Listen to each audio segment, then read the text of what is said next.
Hello बच्चों, very good morning बेटा। I hope आप सब बहुत अच्छे होंगे। क्या नाम है बेटा? आज हम बात करने जा रहे हैं जर्नलाइज द फॉलोइंग ट्रांजेक्शंस को जर्नलाइज करना है। कुछ ट्रांजेक्शंस हैं उनकी बात कर रहे हैं, फिर जो कॉन्सेप्ट बच रहे हैं उन्हें खत्म कर देंगे अगली क्लास में। और क्या नाम है, चैप्टर अब जल्दी से दी एंड करेंगे। सबसे पहला, paid into bank for a current account. हमने बैंक में पैसे डाले, तो बैंक में पैसे डाले तो हमारे पास से तो कैश चला गया और बैंक में पैसे आ गए, तो bank account debit to cash account. ठीक है बेटा, bank account debit to cash account. Next, deposited cheque from saving account as capital. हमने चेक लगाया एज कैपिटल, यानी कैपिटल को कन्वर्ट करके, तो क्या होगा? Bank account debit to capital account. ठीक है बेटा। अगला, विड्रॉ फ्रॉम बैंक।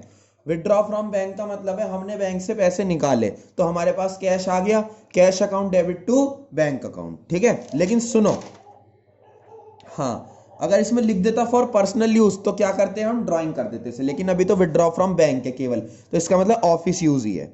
अगला, विड्रॉ फ्रॉम बैंक, देखो मैंने जो बात कही वही आ गई। Withdraw from bank from for private use, personal use के लिए पैसा निकाला है तो drawing debit to bank account. अगला, placed in fixed deposit account from current account. हमने फिक्स्ड डिपॉजिट अकाउंट में करंट अकाउंट से पैसे डाले, देखो, तो फिक्स्ड डिपॉजिट अकाउंट यानी उसमें पैसे आ गए और कहां से निकाले? बैंक अकाउंट से। देखो हमारा एक अकाउंट है करंट अकाउंट, तो आप टू करंट बैंक अकाउंट भी लिख सकते हो इसे, यानी एक अकाउंट से निकाल के दूसरे अकाउंट में हमने डाल दिए। जैसे एक पर्सन के दो अकाउंट होते हैं, एक उसका फिक्स्ड डिपॉजिट अकाउंट है एफडी अकाउंट और एक उसका करंट अकाउंट है, करंट अकाउंट बिजनेस अकाउंट होता है। Good purchase and amount paid by cheque. हमने सामान खरीदा और चेक से पेमेंट करी तो purchase account debit to bank account. अगला, goods sold and the amount received by cheque and cheque deposit into bank. तो क्या हुआ? हमने सामान बेचा और बैंक चेक डाल दिया बैंक में, तो bank account debit to sales account. Next, sold goods to Rakesh against cheque. हमने सामान बेचा चेक के अगेंस्ट, तो बेटा bank account debit to sale account. ठीक है।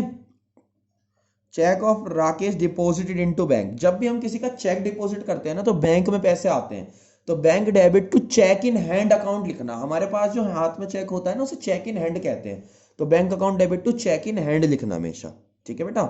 उसके बाद चेक ऑफ राकेश, और उसके बाद हो गया, हाँ, purchase good from Vishal paid bank charges. अब ये क्या बात है?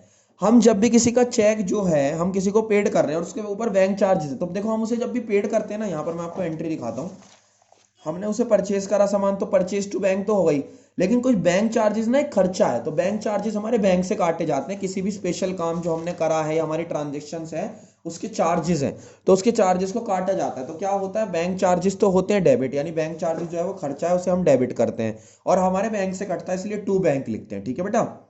उसके बाद cheque of Rakesh dishonoured. Dishonoured की एंट्री मैं आपको बिल ऑफ एक्सचेंज में सिखाऊंगा, बिल ऑफ एक्सचेंज में आती है डिसऑनर्ड की एंट्री, लेकिन मैं आपको फिर भी बता देता हूं। जब भी हमें किसी से चेक नहीं मिलता ना बेटा, तो हम उसको डेबिट कर देते हैं। अभी आप ये समझो कि चेक डिसऑनर होता है तो हम उसे क्या कर देते हैं? उस पर्सन को डेबिट कर देते हैं।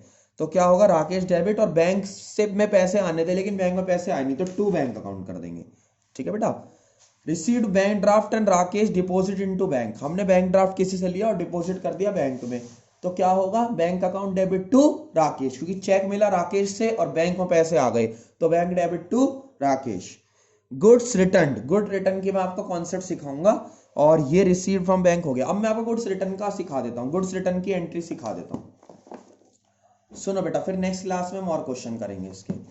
गुड्स रिटर्न की एंट्री जो है,